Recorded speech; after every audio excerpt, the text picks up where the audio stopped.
Tribuna Amministrative 2020. Maria Laura Faccini, di Mestre Mia, dialoga con i candidati consigliere al Comune di Venezia.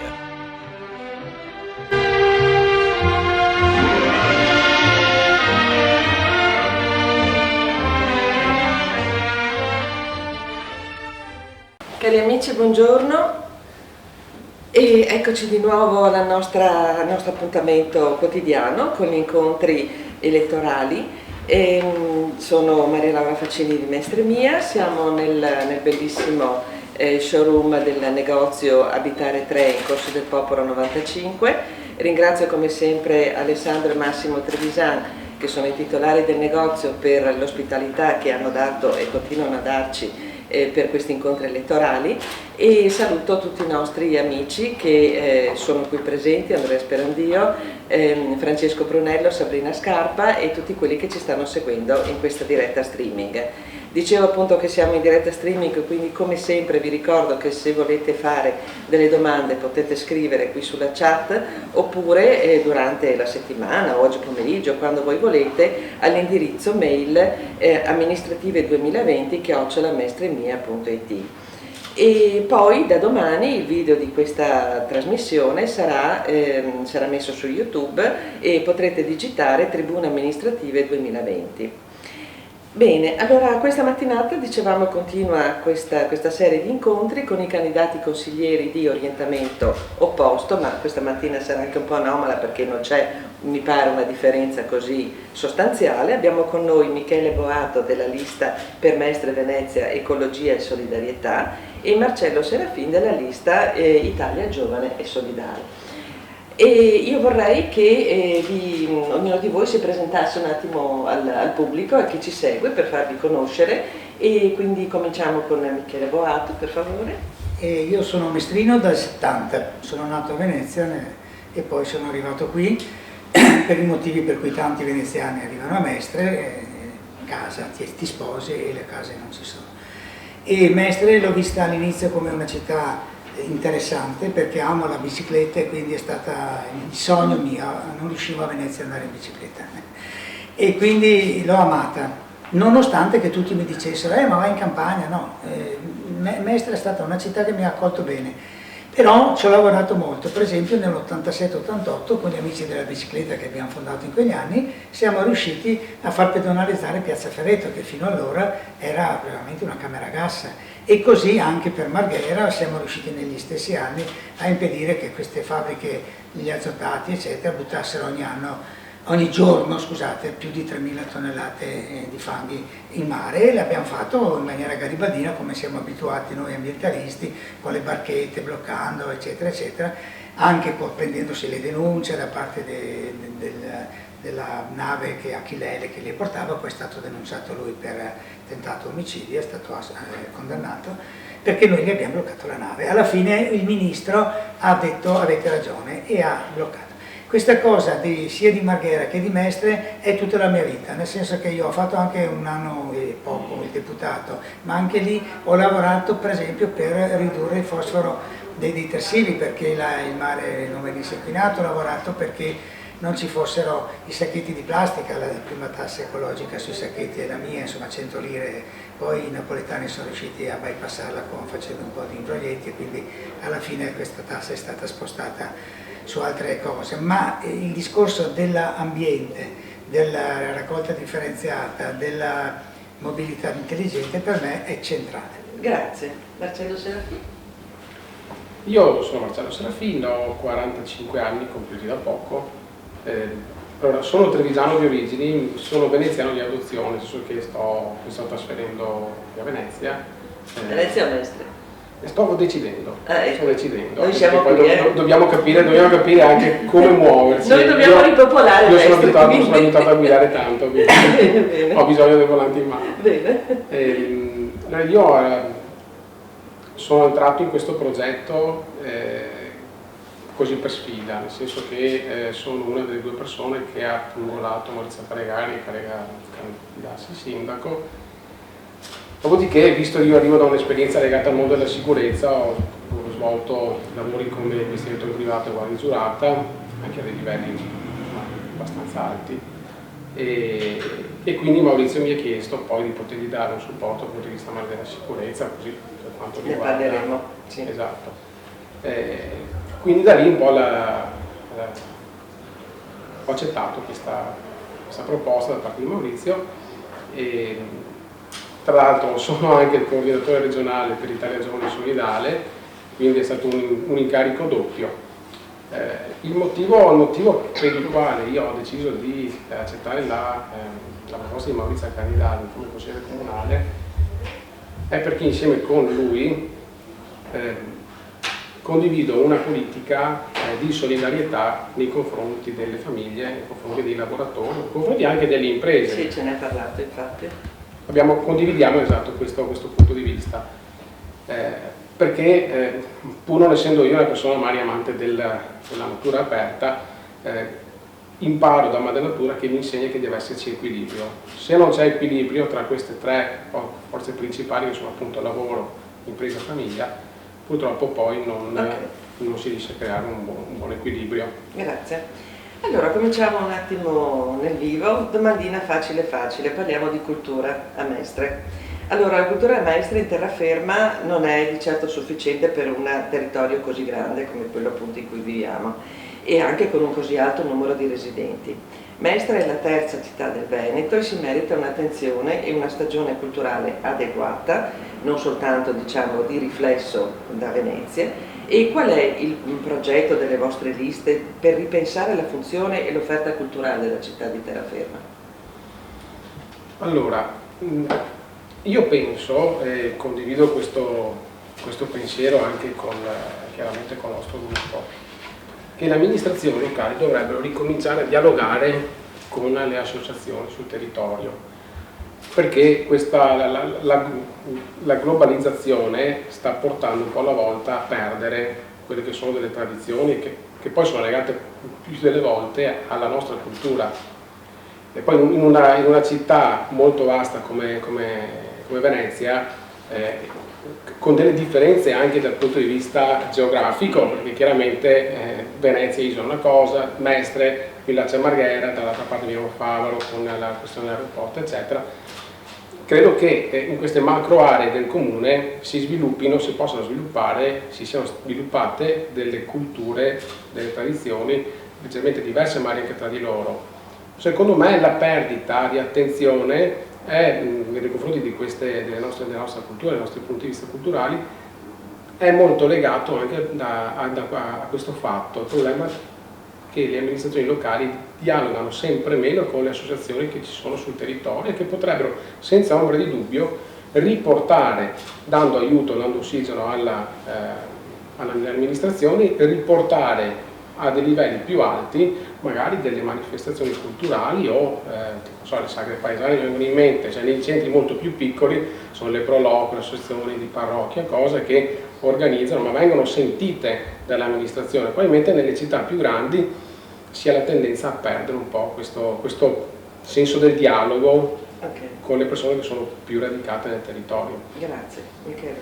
Ma la risposta per esempio la diamo oggi pomeriggio alle 6, musica in piazza, a Piazza Ferretta. Noi abbiamo deciso di non fare comizi, ma di fare sabato scorso e sabato oggi alle 18, portare un quartetto sabato scorso, il quintetto di ottoni della famosa ricostituita Banda Vittoria a Mestre, che viene ignorata dal comune e noi la portiamo in piazza perché vogliamo che d'ora in poi tutte le settimane il sabato alle 18 in Piazza Ferretto ci sia musica, che può essere anche musica più leggera, una cantante o musica popolare, ma che ci sia il senso della cultura dentro la piazza e non solo le iniziative estemporanee una volta ogni tanto e non solo il vuoto, il deserto come adesso, metà dei negozi chiusi.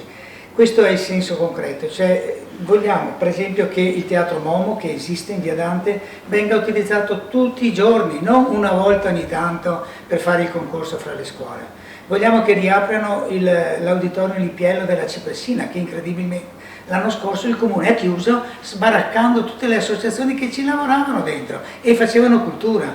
Vogliamo che per esempio in Via Spalti quella costruzione che è sotto la torre e che serve oggi solo per mettere la macchina di 3 dipendenti comunali, è uno scandalo, perché c'è stato un gruppo teatrale che ha chiesto di prenderla, di assumerla, ci metteva 70.000 euro per farne un teatro, il comune gli ha detto di no.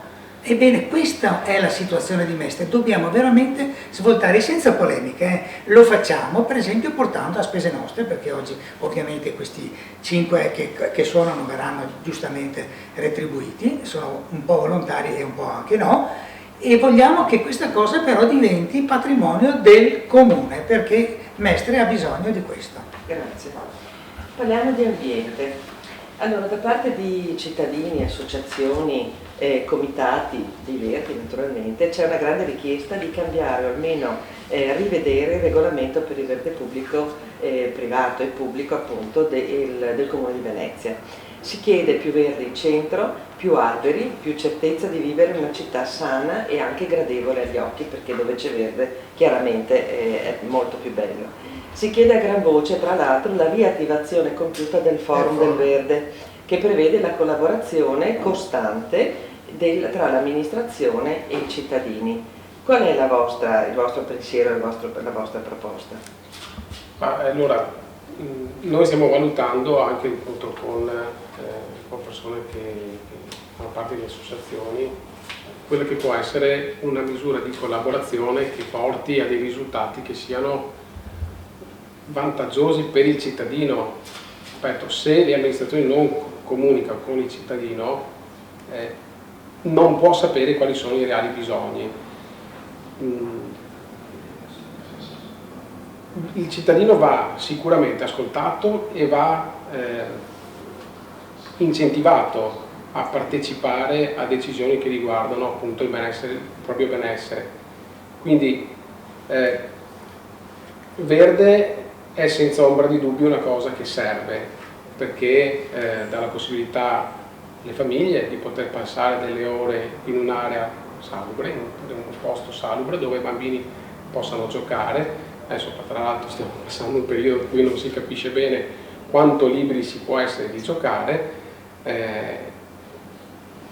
però a maggior ragione, una volta che abbiamo superato questo momento, c'è bisogno di aprire degli spazi che sono dedicati alle famiglie, ai giovani che vogliono passare la giornata magari facendo un semplice picnic, senza necessariamente prendere la macchina e andare in montagna. In verità è una cosa molto simpatica che si fa magari anche in delle città molto molto più grandi, ad esempio prendiamo l'esempio di New York, che è distantissima da noi, però Londra, può essere un esempio, appunto, vado in un parco, mi siedo con la mia tovaglietta, mi faccio il mio picnic con la famiglia, nessuno mi manda via. Quindi quello che noi tenteremo di fare, cerchiamo già di fare già adesso, è appunto avere un dialogo con le persone. Quello che le amministrazioni dovrebbero imparare è ascoltare, perché quello che arriva dal cittadino non sempre è un capriccio legato al dissuasore sulla via perché c'è la macchina che corre veloce, ma sono proprio delle richieste perché il cittadino è sul posto, vive la zona in cui vive il comune, vive Mestre, come può vivere Marghera, come può vivere altri paesi, e quando chiede una cosa la chiede a ragion veduta. Vanno ascoltati e vanno chiaramente poi resi partecipi di quelle che sono le decisioni. Per quanto riguarda il presidio per esempio dei parchi, io sono d'accordo sul dare spazio alle associazioni che possono in qualche modo presidiare i parchi e quant'altro, però non dimentichiamoci che il presidio del cittadino, del cittadino privato può arrivare fino a lì. Ci sono cose che purtroppo il cittadino privato, uno, non devono essere richieste perché sono peraltro pericolose, e due, il cittadino stesso non può fare. Certo. Ok, grazie. Michele. L'ambiente è il cuore del nostro programma, ma soprattutto della nostra attività.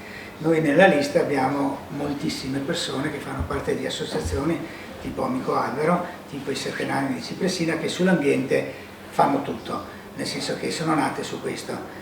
Difendere per esempio via Bissuola dal demenziale progetto l'anno scorso di tagliare i platani per fare una inutile pista ciclabile, lo dico io che amo le biciclette ma lì era totalmente inutile, è stata una piccola vittoria, ma vittoria nel senso solo di difendere.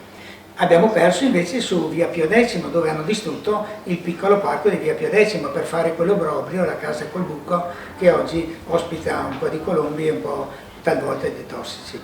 E questo in negativo. In positivo, il buco dell'ex Umberto I ha un sacco di verde. Il comune ha la proprietà dei 3 padiglioni storici e non lo sta utilizzando. Continuiamo a dire, dobbiamo farci dei progetti, dobbiamo far sì che quello sia il cuore verde della città. Perché? Perché è anche a fianco del fiume della città, il Marzenego. Il parco del Marzenego, che finalmente 2 mesi fa è stato oggetto di un ordine del giorno votato all'unanimità dal Consiglio Comunale, si deve fare, ma come? Facendo sì che tutti gli argini del fiume, a partire da monte, quindi da Martellago e via, fino a valle, quindi alla laguna, siano utilizzabili dalle persone attraverso percorsi pedonali, piste ciclabili, togliendo cancelli abusivi che li bloccano, così come è abusivo il blocco per andare sul ponte del Castelvecchio, che è esattamente il più antico monumento di questa città, che ha 1000 anni e che è stato chiuso abusivamente non senza un documento, con un documento illegale del comune che permette ai frontisti di impedire alla gente di andare sul più bel monumento medievale di Mestre. È sul Marzenego. Il Marzenego deve tornare ad essere il cuore della città, perché lo è nata lì. Mestre è nata dai 2 rami del Marzenego, il ramo sud delle Monache e il ramo nord di cui ho appena parlato, e lì in mezzo è nato proprio il Castelvecchio e poi Mestre e poi Piazza Ferretto. L'ambiente deve diventare il cuore, anche collegando i parchi. Giustamente bisogna difendere i parchi che ci sono, pensiamo a Bissuola, oggi preda purtroppo di spacciatori, e deve tornare lì il presidio dei vigili urbani, deve tornare in Parco Bissuola, ma ci sono altri parchi che devono essere potenziati, riaperti, così come si sta facendo giustamente al Piraghetto, unica situazione dove c'è un'associazione, gli amici del Piraghetto, che presidiano e che anzi migliorano il parco, perché ci sono i giochi nuovi che hanno messo. Ecco, questo è il modello da copiare. Grazie. Il forum? Il forum del verde lo hanno abolito questo assessore De Martin dicendo una bugia, dicendo che non ha mai funzionato, e invece sappiamo benissimo che ha funzionato anche troppo, ed è per questo che ne hanno paura, perché faceva in maniera che l'assessore e i tecnici si confrontassero con la popolazione prima di fare degli interventi qualche volta sbagliati, qualche volta giusti, e poi dicendo anche che nessuno l'aveva chiesto. Qui presente con noi Francesco Brunello, con cui assieme abbiamo firmato il documento come amico albero di far convocare il Forum del Verde. Non l'hanno mai convocato, abbiamo dovuto autoconvocarlo noi circa un anno fa, era a gennaio, sei mesi fa. La sala era strapiena per dire qual era la richiesta di questo forum, però non c'era nessuno del comune. Grazie.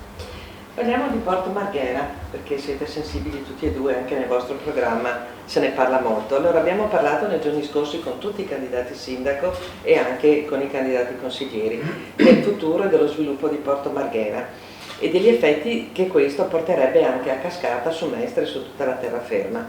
Sono state fatte delle ipotesi, quindi incubatore di tecnologia, sede espositiva culturale e scientifica, grande sito per fiere internazionali, sede di studio e sviluppo di energie rinnovabili.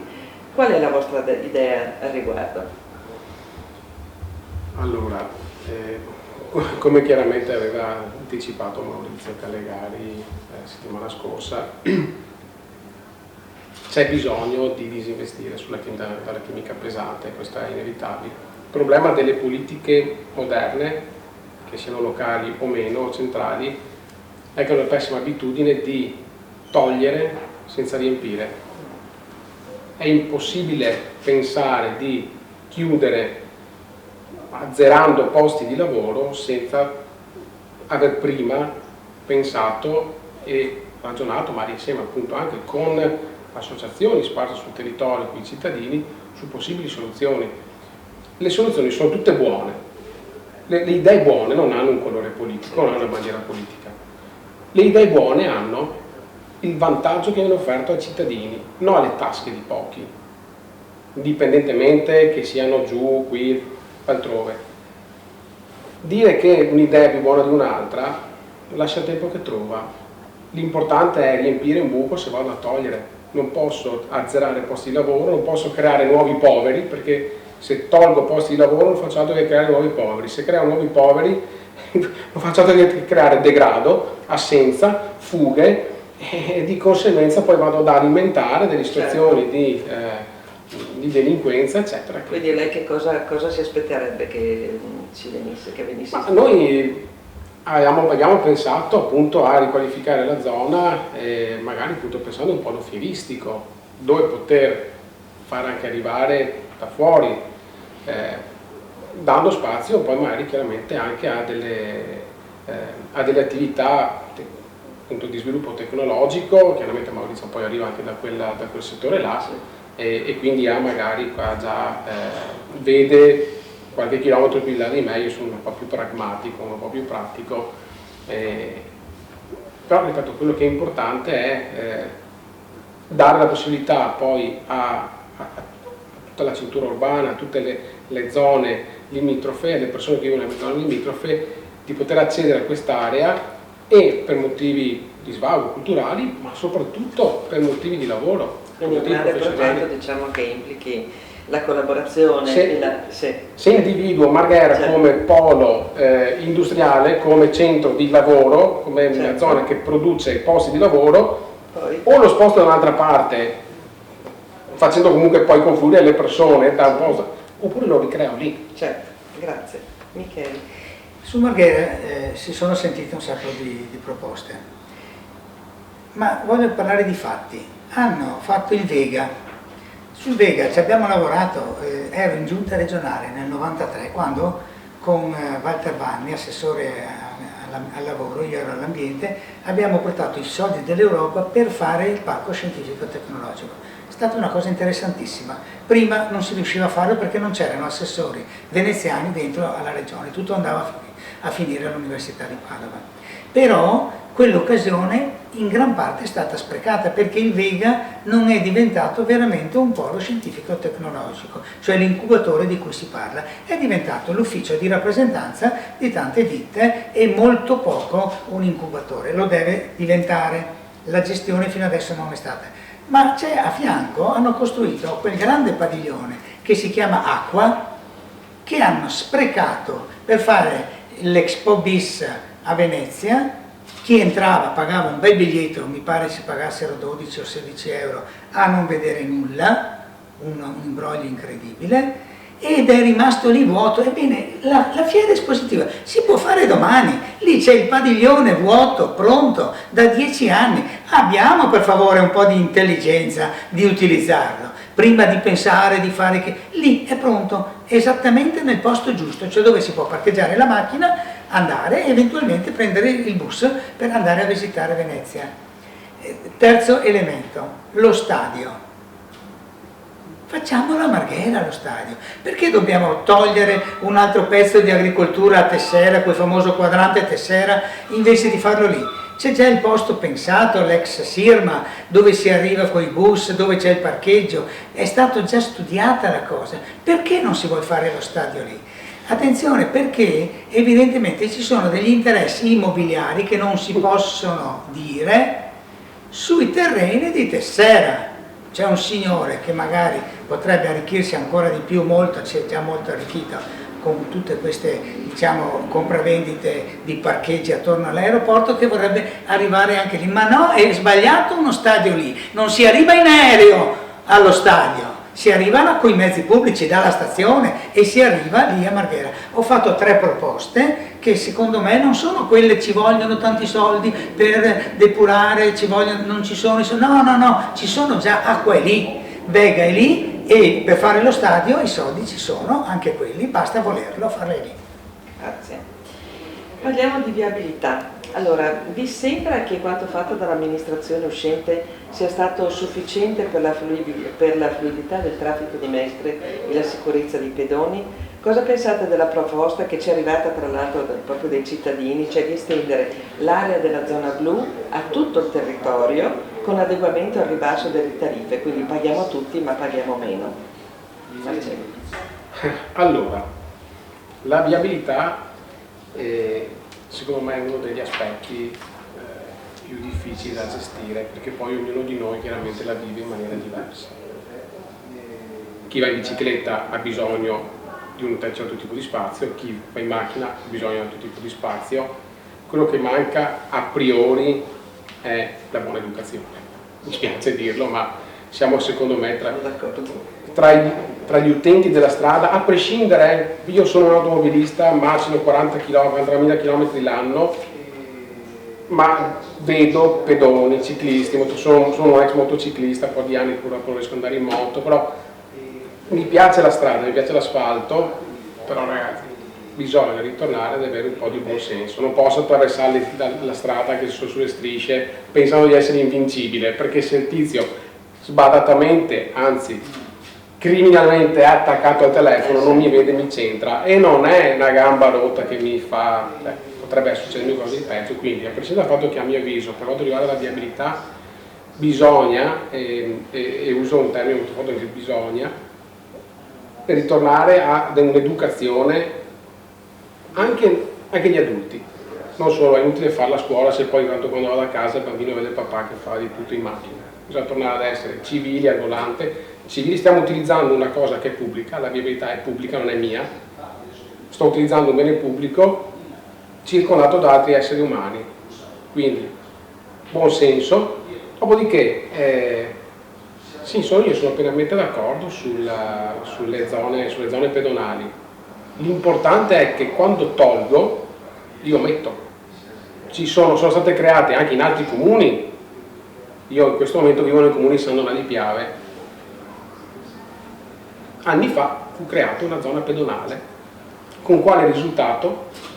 La moria delle attività, perché se tolgo la possibilità all'utente di lasciare la macchina, entrare al casoin e portarsi a casa il letto e mezzo di prosciutto, l'utente va da un'altra parte, perché l'utente è così, chi ha i soldi fa quello che vuole con i suoi soldi, ma chi peraltro presidia anche il territorio sparisce perché non ha più l'utenza.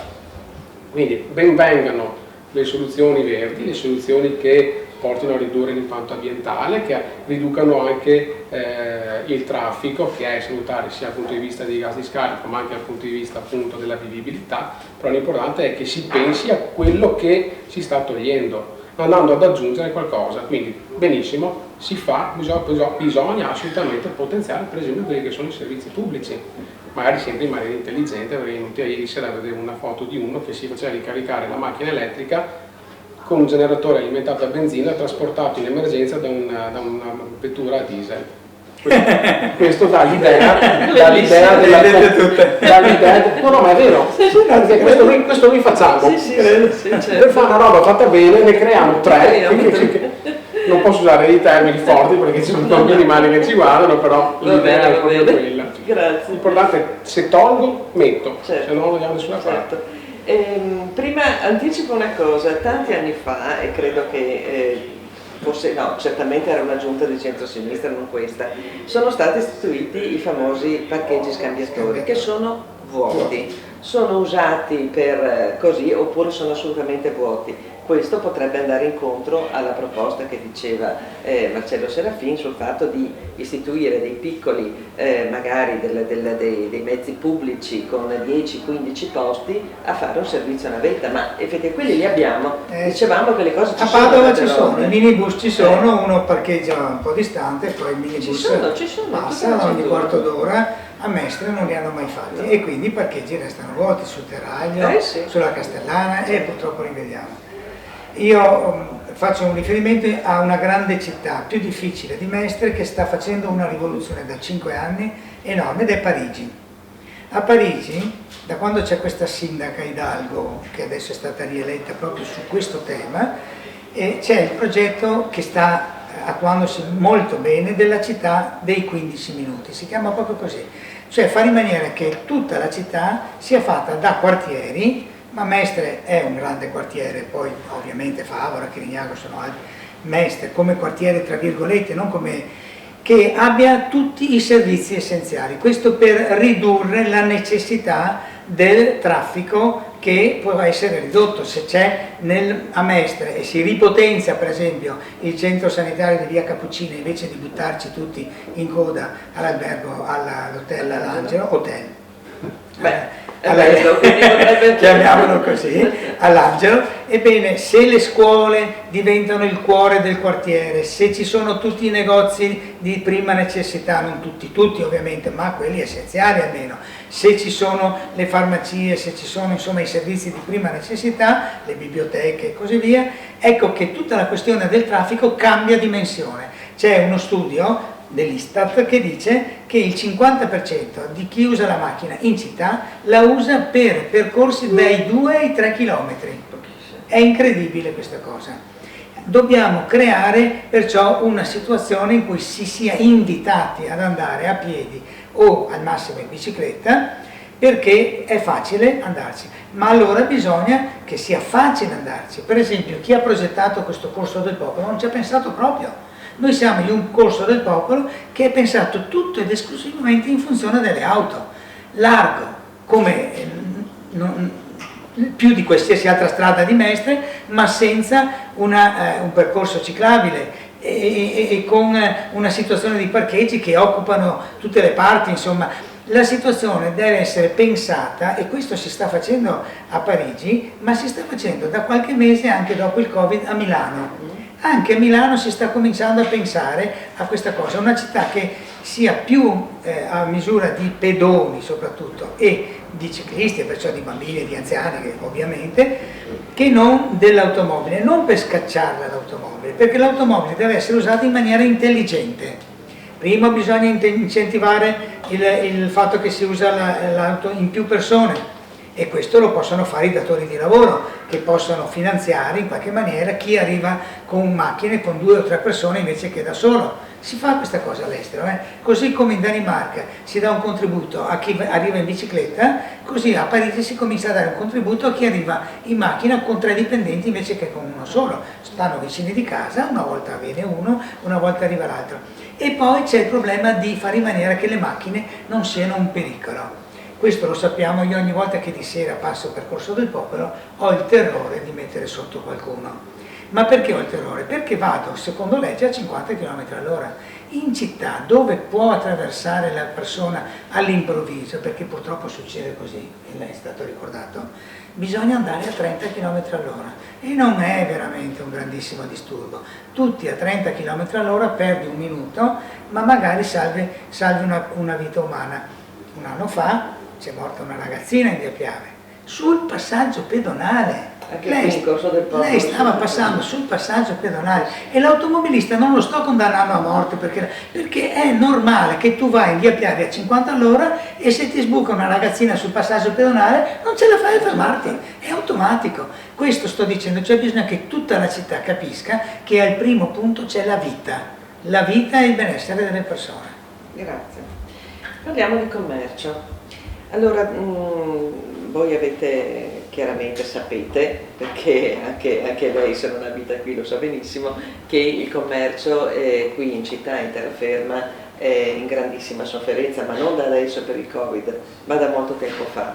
Quindi c'è una grandissima necessità di pensare, ideare, progettare, mettere in atto delle strategie per poter far ricominciare a lavorare, creare dei circoli virtuosi in modo che i commercianti possano credere nel futuro innanzitutto e quindi anche con le spalle coperte. Più di un anno fa questa amministrazione ha istituito il Mestre Shopping District, lo dicevamo anche ieri sera e anche in altre occasioni, però non è decollato.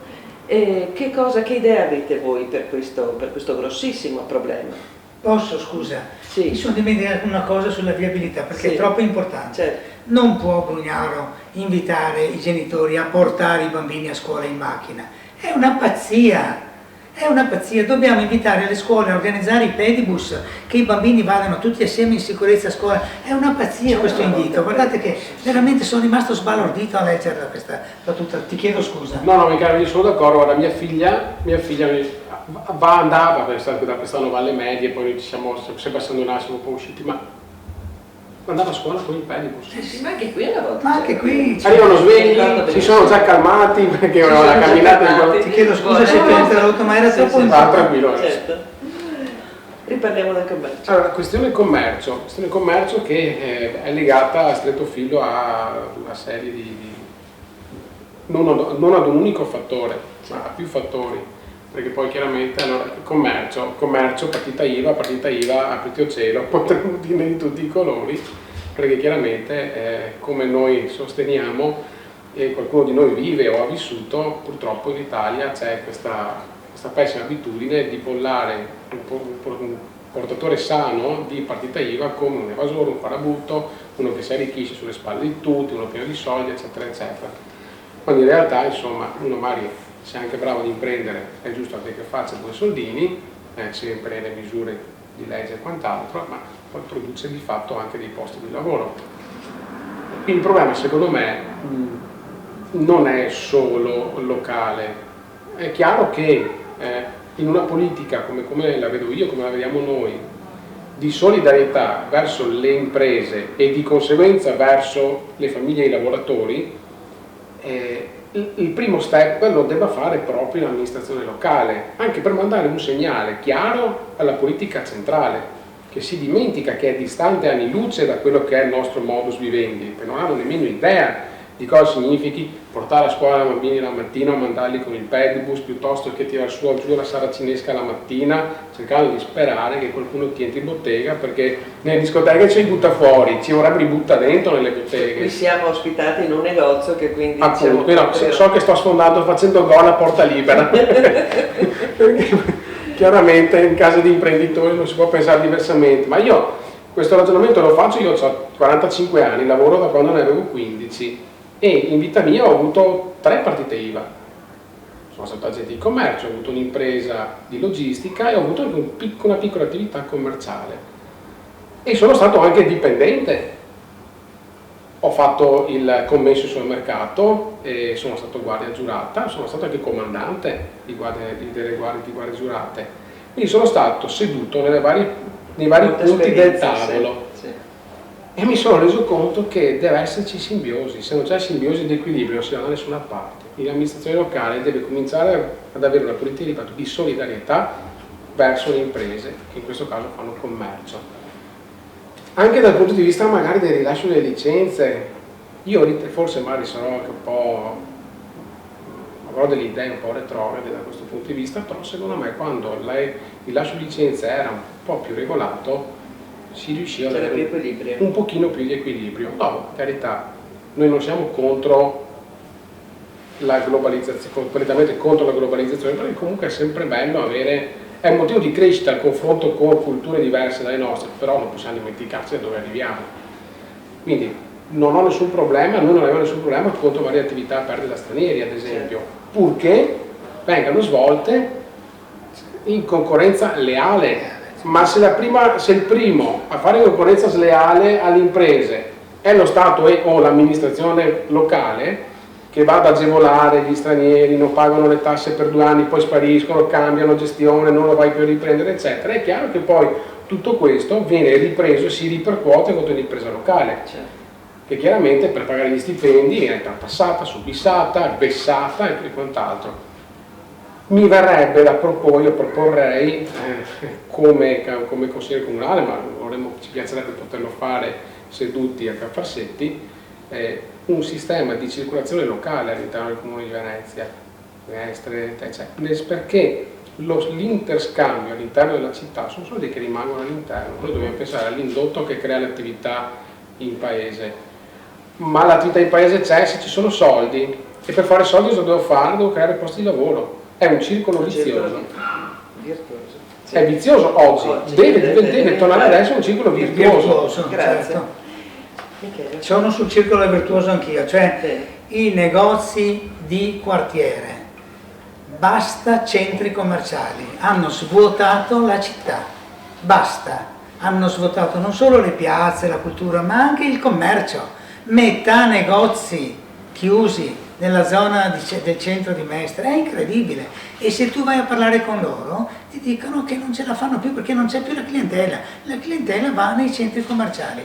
Allora basta, il Mestre è il posto dove è circondato più di tutto il resto d'Italia, più del resto d'Italia da centri commerciali. Contiamoli, e ancora ne sta arrivando un altro, adesso qui sulla Castellana. È incredibile, questa è colpa soprattutto della regione ma anche del comune perché il comune col piano regolatore, col patto può benissimo, è il suo compito l'urbanistica, ci sono i due livelli, no? Il commerciale e l'urbanistica, assieme a difendere le città e le attività delle città. Questo è il circolo virtuoso di cui si stava parlando adesso. Primo punto fondamentale. Secondo punto, anche dare più respiro, la tassa sui rifiuti. La tassa sui rifiuti, sui metri quadrati. Ma questo negozio dove siamo adesso, che rifiuti deve creare? E perché deve pagare come se ogni metro quadrato creasse una marea di rifiuti? Ma scherziamo! La tassa sui rifiuti deve essere legata alla quantità dei rifiuti che si producono, non ai metri quadrati. Io mi fermo qui perché questo è invece responsabilità del comune. Il problema anche degli studi professionali, per esempio, certo. Perché gli studi professionali, i toner li vanno a... e la carta va nelle campane della carta. Non hanno altro, però hanno un costo spaventoso. Esatto. Sì. Quindi ci vorrebbe equilibrio. Ho detto solo due cose per capire sì, che anche il comune ha la sua parte, certo. non solo la regione, come Certo. si dice. Parliamo di municipalità. Allora, qual è la vostra posizione circa il ruolo delle municipalità? Perché ne avete parlato, diciamo, in modo soft prima, come, diciamo, come punto d'incontro e come generazioni di strategie per la città intera. Che cosa pensate? Allora, io parto dal presupposto che è quello che noi utilizziamo denaro a debito. Perciò, da padre di famiglia, se devo prendere dei soldi per utilizzarli, lo utilizzare nel migliore dei modi, visto che li sto prendendo a debito, non posso sperperare denaro. Allora, se io amministrazione locale ho intenzione di non spendere denaro, faccio una scelta e elimino il costo, tra virgolette il costo. Però commetto un errore gravissimo, che è quello di cui parlavo prima. Vero è che sul territorio ci sono le associazioni che possono essere un segnale, dare un segnale, portare idee, ma la municipalità che cos'è? È un gruppo di persone che conoscono il proprio territorio, che condividono dei pensieri, possono anche non essere in armonia tra di loro, in accordo tra di loro, per carità, però poi dal disaccordo magari si trova la quadra di un problema annoso e penoso. Io sinceramente condivido il pensiero di Maurizio, che ce lo siamo detti in tempi non sospetti, non riteniamo corretto depotenziare le municipalità. È un errore dal punto di vista amministrativo, secondo me, incommensurabile. È inutile mettere, sono di fatto un costo, seppur esiguo, ma che non porta a nulla, non servono a nulla. È come un semaforo lampeggiante tutto il giorno su un incrocio dove la gente non fa altro che sbattere. Allora, o tolgo il semaforo e metto una rotonda, o ci metto qualcuno che regoli il traffico, o riaccendo il semaforo. A nostro avviso le municipalità dovrebbero riprendere in mano la loro funzione anche con un giusto potere di gestione, anche di denaro, per carità, perché no? Non è perché metto in mano 100 euro a mia figlia che poi ho fatto il mio e chi se ne frega. Magari sto anche attento a come gestisce quel denaro. Ritorniamo a dare ossigeno e spazi di manovra alle municipalità, perché devono essere valutate come una risorsa, non come un costo, una rottura di scatole, un interlocutore in più con cui dover per forza di cose litigare andando a togliergli deleghe, non deleghe, tutte queste cose qua. Se vogliamo, chi amministra, il problema delle amministrazioni in generale, anche nelle aziende, è che chi sta in cima pensa di essere padre eterno. Facciamo parte tutti quanti di un meccanismo, siamo tutti simbiosi l'uno con l'altro. Quindi l'unica cosa che c'è è cercare il dialogo. Noi come Italia Giovane Solidale condividiamo questo pensiero, che è quello che porta l'unione delle differenze a creare un equilibrio giusto. Grazie. Michele. Io sono per la difesa delle municipalità, sono un po' oltre, sono per il ripristino dei consigli di quartiere della seconda fase, non quelli piccolissimi, tipo solo Bissuola, solo Carpenedo, quelli che hanno accorpato per esempio Carpenedo Bissuola. Dal 2000 al 2005 ho fatto il consigliere di quartiere, la mia carriera è stata a ritroso, sono partito da deputato, sono arrivato a consigliere di quartiere e per 5 anni ho partecipato attivamente al consiglio di quartiere Ebbene, pur non essendo della maggioranza, perché in quella non mi hanno voluto, perché il PD e i Verdi di Bettino volevano che ci fosse questa persona così pericolosa, io dall'opposizione ho fatto in maniera che per tutti i 5 anni tutto il consiglio di quartiere arrivasse sempre, ma sempre, all'unanimità alle decisioni. Infatti il presidente Simeonato mi ha ringraziato per 5 anni, a dimostrazione che lavorando bene, con intelligenza, faccio un esempio, Riviera Marco Polo, che è diventata una riviera ciclabile e per le auto dei residenti. Non aveva senso che ci passassero gli auto che dovevano tagliare per andare a finire in Viale Vespucci fregando le persone che ci abitano. La riviera Marco Polo, che sta sul Marzenego di fronte al Policlinico, è un paradiso per le persone lì, perché è diventato un quartierino dove si può passeggiare, eccetera. Ecco, quella roba lì è stata pensata da me così, perché ci andavo tutti i giorni in bicicletta al Massari a insegnare, al Foscari, e ho detto: ma perché non può essere pista ciclabile? In una settimana il quartiere ha discusso, ha deciso all'unanimità e ha imposto al comune che mettessero quei 2 paletti, perché sono 2 paletti, ed è finita lì, non ha speso niente il comune. Questo è l'esempio che per me è stato più clamoroso di come sono importanti i consigli di quartiere. La municipalità è un livello un po' più alto, ma almeno non è il comune, voglio dire, non deve andare a parlare con l'assessore che chissà quando, mai di solito ti accoglie perché ti fa sentire dalla sua segretaria, eccetera, eccetera. Quindi e poi ricordiamoci i consigli di quartiere, la prima mezz'ora i cittadini avevano diritto di parola. E i cittadini nel 90% dei casi non venivano a portare casi stupidi, del tipo la mia vicina fa rumore, ma venivano a portare casi intelligenti, che ci dicevano: al parco della Bissuola, per esempio, in questo momento si dovrebbe riattivare l'acqua perché stanno morendo le piante. Portavano questi problemi e il quartiere prendeva nota ed era una cosa bellissima. Ma non lo sto dicendo adesso, lo si capiva già allora che era il momento principale del consiglio di quartiere, la prima mezz'ora. Quando arrivano non devono mettere un'antenna in mezzo al parco. Sono arrivati in 50 dal quartiere, poi l'hanno messa lo stesso, grazie al sindaco Cacciari e alla sua giunta. Noi li abbiamo difesi, insomma ci siamo seduti per terra, abbiamo fatto i gandi, no? 200 gandi, inutilmente, perché è arrivato un esercito. Però c'era un quartiere lì.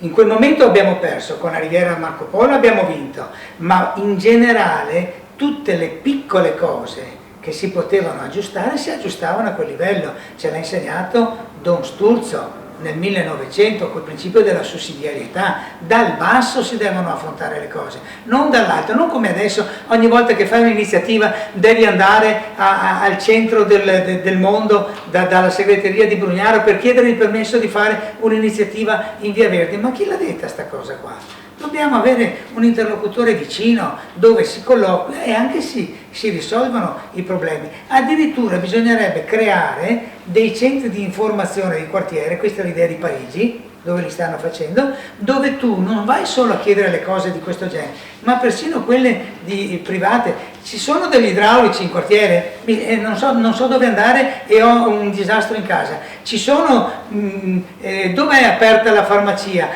Ma mi date un consiglio per fare un'iniziativa con i bambini?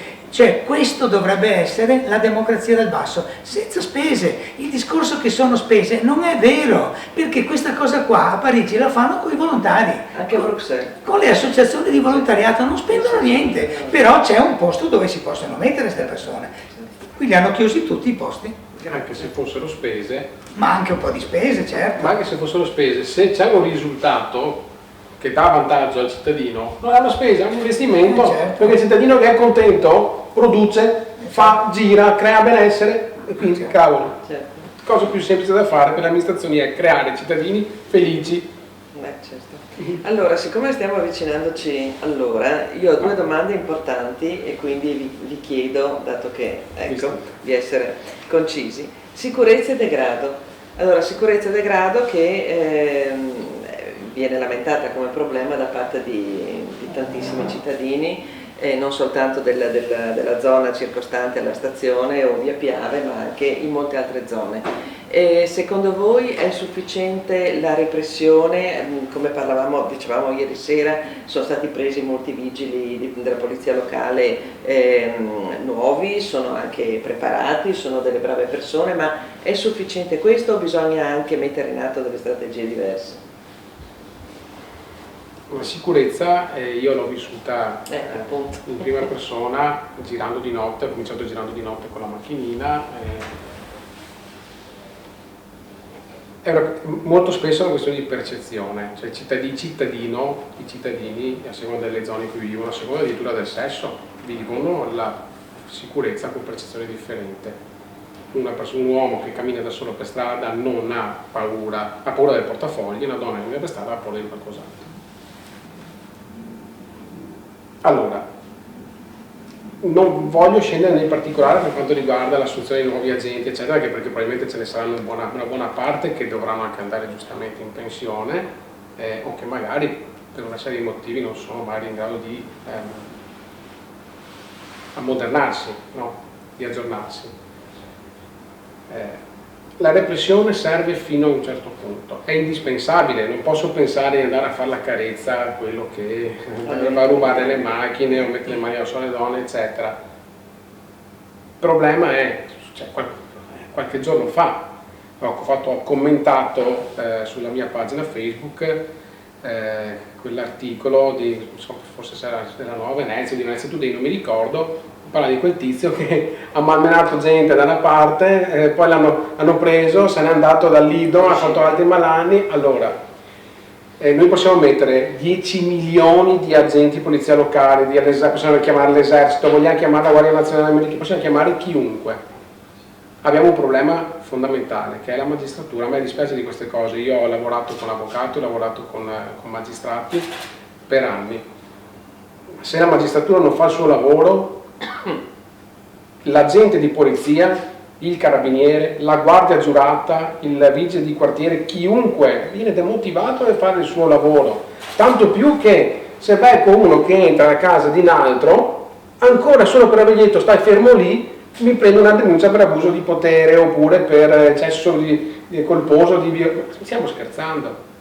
Allora, repressione sì, dobbiamo lavorare a livello centrale, perché purtroppo se non c'è la centralità dello Stato che supporta le amministrazioni locali in questioni di sicurezza si può fare veramente molto poco, però dobbiamo cercare di aiutare le nostre generazioni a venire a comportarsi in maniera civile, perché quando ero bambino io, se rispondevi male all'anziano sull'autobus, qualcuno ti tirava l'orecchio e non dicevi niente. Adesso sembra che non si possa neanche rimproverare i ragazzini per strada, ci vuole anche un po' di cultura. Certo. È un lavoraccio. È un lavoraccio. Due risposte. Primo, d'accordo, non basta la repressione, ci vuole, per carità, il furto, se c'è lì lo becchi, lo fermi, eccetera, certo. Però ci vuole l'intelligence, che qui secondo me non è a livello adeguato. L'intelligence vuol dire che tu devi avere delle persone che ti informano, senza il grande fratello, però dentro la comunità dei bengalesi, dei senegalesi, dei rumeni, ci deve essere quelle parti pulite che difendono le loro nazionalità. Io li ho trovati 3 rumeni, questi, dicendo basta, siamo stanchi che dalla Romania venga solo la feccia. Erano rumeni quelli che dicevano queste cose e ci hanno dato una mano per individuare la feccia. Questa è l'intelligence. Tu non lo puoi arrestare in quel momento, ma lo tieni sotto controllo, sai che lì c'è il pericolo. Senza arrivare al grande fratello, scusate, il mio non è un discorso di sinistra, è chiaro, è un discorso di sicurezza, perché anch'io ho paura per mia figlia, per mia moglie, ho paura in certi momenti, 1. 2, il problema degli operatori di strada, Brugnaro li ha aboliti. È vero che certe volte giocavano invece di fare il loro mestiere, lo fanno anche quelli della notizia urbana, l'abbiamo visto l'altro ieri, no? Che ne hanno licenziata una di questo genere, però è vero anche che lavorare sul racket della prostituzione per liberare quelle che non sono le cape ma sono le schiave e disinnescare quella marea di di situazioni schifose, insomma, che c'era sul Terraglio, che c'è un po' ancora, che c'era in via Piave, c'è ancora un po', è una cosa di prevenzione, non risolve, ma almeno riduce. Questa è la prima risposta. La seconda risposta è i cittadini. I cittadini, io ho due esperienze, una delle quali mi ha portato un sacco di rimproveri dai miei amici di sinistra. Io ho appoggiato dall'inizio i cittadini non distratti di Venezia, dall'inizio, perché chi li ha messi in piedi era un mio amico, un radicale, un pittore di piazza San Marco. Ebbene, hanno fatto questo lavoro, hanno cominciato a vedere chi erano queste signore, spesso incinta, che facevano, portavano via i portafogli alla gente in coda che andava in chiesa a San Marco. Nomi e cognomi, fotografie, ma non possono, no, possono, perché ci stanno difendendo. All'inizio i poliziotti, i carabinieri ce l'avevano con loro perché non potevano, e adesso stanno collaborando, l'abbiamo visto sui giornali anche ultimamente. Questo è un lavoro anche qui da stare molto attenti, con le pinze, non da fare gli sceriffi. Questi si sono messi lì, tranquilli, siccome fanno i pittori di strada, vedono tutto e cominciano ad annotare, qualche volta fotografano. E spesso hanno salvato delle situazioni. Ci sono stati dei giapponesi che erano stati rapinati di centinaia di migliaia di euro e li hanno beccati all'istante, li hanno fermati, è arrivata la polizia, è stata la polizia che li ha arrestati, che ha preso, però li hanno fermati. Quindi collaborazione. Questo è uno. E due, adesso qui, attenzione a Mestre. Noi delle case tra via Piave e via Dante, le case dei ferrovieri, col Covid abbiamo fatto amicizia, 200 famiglie che quasi non si conoscevano, tutti i giorni a cantare, a mezzogiorno e alle 6, una bravissima persona che metteva fuori gli altoparlanti con l'Inno d'Italia, che io non avevo mai cantato in vita mia, ma invece mi sono messo a cantarlo col Covid, scusate se lo dico, ma è la pura verità, e tutte le altre case. E adesso sta continuando questa cosa, e l'altro giorno è stato formalmente costituito un comitato, 50 persone al volo, che ha come primo punto la vigilanza per gli spacciatori, perché quando arriva la polizia in via Piave, si nascondono su via Dante, vengono lì da quelle parti, e quindi cominciare dalle finestre a dire ehi, cosa fai? Ed è una cosa, guardate, che ha un effetto immediato. Se 3-4 persone da 4 finestre cominciano a gridare, quelli scappano via, prima cosa, e intanto tu hai una zona liberata. Certo che non li prendi, però cominci a metterli in difficoltà. Mica devono diventare i padroni della città questi signori, perché vanno via a coppie in 3 e quindi ti fanno paura se tu da solo vai lì a dire, ti fanno paura. Ecco, e questa cosa del comitato non è la vigilanza bla bla bla bla bla, perché vuole far cultura.